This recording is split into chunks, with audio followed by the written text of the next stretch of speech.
So, just before we get into this, the reason why I'm editing this now and not when I did it is because Alex has been nagging the crap out of me to get it done. So I'm doing it for her birthday, for her Christmas present. But even before I started, this is the first problem I had. My video editor does not work upside down, and I have to turn it upside down to get it into my little holder. So I couldn't have it the other way up, because once you put the charger in, it would be sticking out the bottom and I couldn't use the holder. So what I've had to do is cut a wee bit out of here, and then it still wouldn't work because it was going to go wobbly. So I had to make this little box, cut out an insert. Now, if I can do this with one hand, I can put my charger in. Hold on a sec. There we go. And pop it in there, and the charger sits down in the little slot, and hey presto. I hope you appreciate all the hard work I've gone to. Not that it wasn't for my own benefit as well. But yeah, this has taken me 8 or 9 hours, and I'm not quite finished. But anyway, I hope you like the finished result, Alex. Happy Christmas. So this is the side of the shed. We covered it in tops of packing crates, and each year we paint it with used engine oil. It's preserved it reasonably well. Out the back here, there's 3 photographs of me chopping back the overgrowth. There's plenty of brambles there, and the fence has completely collapsed. And this is with it treated with the engine oil, and this is what the handy hobbit did afterwards. Put a nice little sheltered area to put our little bits and bobs, and to keep the overgrowth from coming into my shed, which it did. It grew right into my shed. First things first, this window was absolutely rotten, so we had to take it apart. We kept the glass and took all the frame off, and then made a new frame. And oh, we got a bed for free, which ends up making a huge amount of wood. I love a bit of free wood, and it's not difficult to take a bed apart. And look at all that we got. It was free. You couldn't buy that for less than 150 quid. Anyway, into the shed, I've managed to get pretty much all of the insulation on the inside, and got myself a nice little draftsman's bench. I made the whole of the frame out of the bed frame, and the top of it I did have to buy some wood for, so I think that was my second expenditure, because of course I had to buy the insulation, which was hardly anything at all for the amount we needed.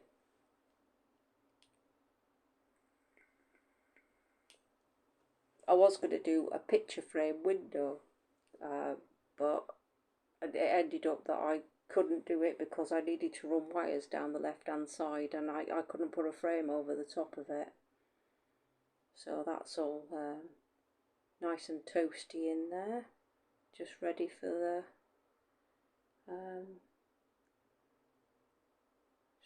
the cladding, which will be crate tops, as you can see under there. That's industrial packing crate tops, which we get for nothing, and we've made a start there. and done quite a bit of the bottom of the walls as well.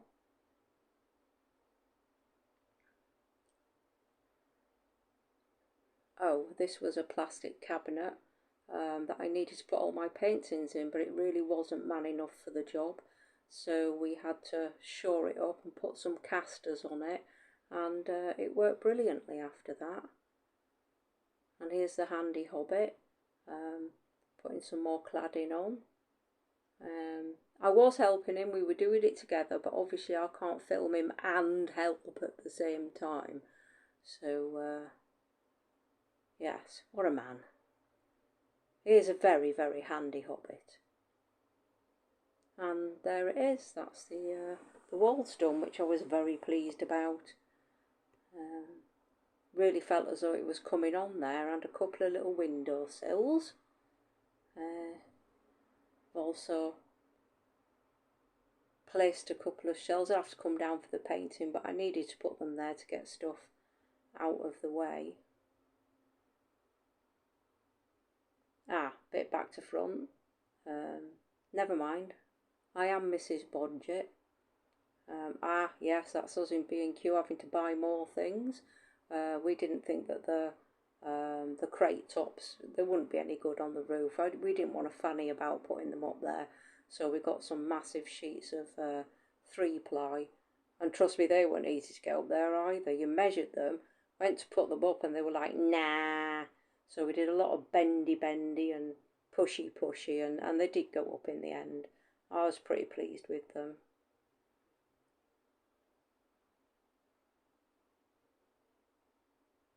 And there they are.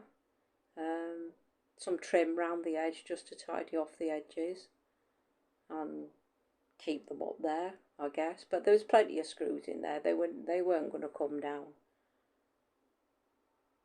So yeah, well pleased with that.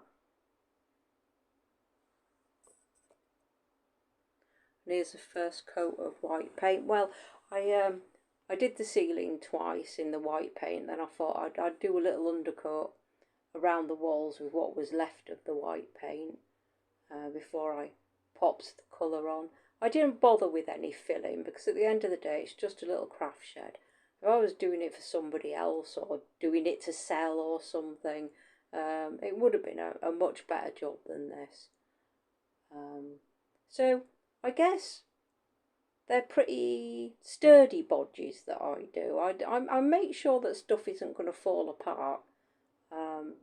And I only make it look good if I have to do it for somebody else. So yeah, there was no filling done. And there's the shelf brackets gone up again. And a sneaky peek of the floor. Oh, and here we are on the outside. Yeah, I had to take off the windowsill. It was absolutely rotten. And I really had to stuff those gaps full because you could see the bottom of the glass there. I had to put plenty of silicone in there. I just wedged it in there. I knew I was going to tidy it up later, so I just wedged loads in. And then I had to put a little, God, what's that called, an eyebrow? Anyway, the top rail, I had to put that on. I didn't want water peeing down into the shed, which it quite probably would have done. And there's my little window that I made. Yeah, it didn't fit perfectly, but it worked a lot better than the old one, which was falling apart. So there's my first coat of treatment on there. It's the same treatment I use on my big shed. However, the big shed is porous, and this shed had been painted with varnish. So even though I sanded it down, well, it took where it took, and it didn't where it didn't. So I did have to go over that again, and I deliberately painted a little bit onto the windows because if I didn't, you would have seen the back of the windowsills inside. So I had to paint a little bit in on that. And here's the new paint. It's proper outdoor paint, and there's me just adding other paint to it to make it the right colour. It wasn't quite the right colour, but I think a I think it's really worked out okay in the end. I've managed to make the window look like it's framed, even though it's not. It's top and bottom, but this bit on the right there, that's just paint. And I couldn't put a piece of wood down the side because the door wouldn't have opened, quite frankly. So yeah, that looks pretty tidy. I like that. I also put a rather fancy handle on it, which I was going to use for something else, but I thought, hey, what the hell? That that looks really nice. I love that handle. As you can see down the side, that's had ordinary shed treatment, and the winter really took its toll on that bit. Yeah, let's go. Yep, and there's the handy hobbit helping me to lay the carpet. That's a tarpaulin that I had to put all of my stuff from the shed in because I couldn't move. I just thought I may as well do this while I was there. It's just a couple of things that I thought I'd do. Then pictures are back to front. I haven't actually got a picture of it finished, but it looked really nice. And this shed hasn't been treated for 2 years, and apparently it's my job to do it. So I thought while it was half decent weather, I'd go outside and sort that out as well, because you don't want it rotting. It cost a bleeding fortune. So there it is. I've put a slightly different colour on it every year because I mix it with the bit that was left from last year. So it's never the same colour. And yeah, this is what it looked like after I jet washed it. After I pressure washed it. It really needed doing. Oh, this is my photo. This is my mini art gallery because I don't have any room to put big pictures. I really love this. Unfortunately, as you'll see in a second, the heat of the summer took its toll on the sticky pads, and I've really got to sort that out, and I will be sorting it out soon because I really love looking at that. And yeah, so it's cozy, it's functional, I've got everything that I need in there, and I'm really happy with it. So there's a practically before and after, because I'm really rubbish. I can never remember to take before photos. All I want to do is dive in there and do it. Anyway, there it is, Alex. I hope you really liked it. I'll do a better job the next time I do a video, and the next time I will learn to number my flipping video clips and pictures. Anyway, lots of love. Bye bye.